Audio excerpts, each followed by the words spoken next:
araw po sa inyong lahat. Ako po pala si Maria Veronica B. Robles. At ngayon, samahan niyo po ako gumawa ng apron gamit ang high-speed na makina. At ang kakailanganan po natin ay asul na tela, gunting, at sinulid. At ngayon po ay ilalagay po natin ang sinulid dito at ibubuhol. At ngayon po, buksan ko na po ang switch ng makina at simulan ko na pong kahiin ang apron. Ako muna. Yan, ganyan lang yung photo.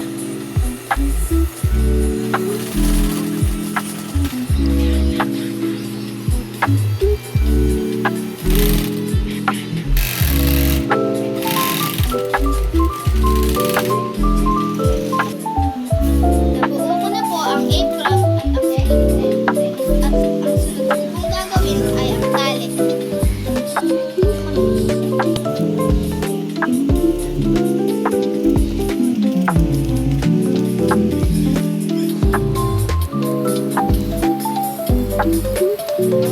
Tagupit ko na po ang mga tela na gagamitin ko para sa tali.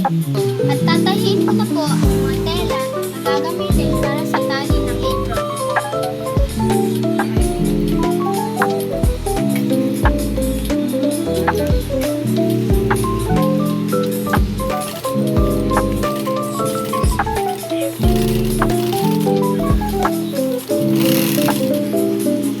Baliktarin ko na po ang tali ng apron. At ito na po ang tali na ginawa ko para sa apron. At ito na po ang mga tali na nagawa ko para sa apron.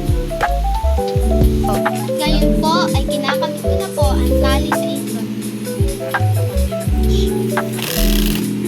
At ito na po ang apron na aking nagawa.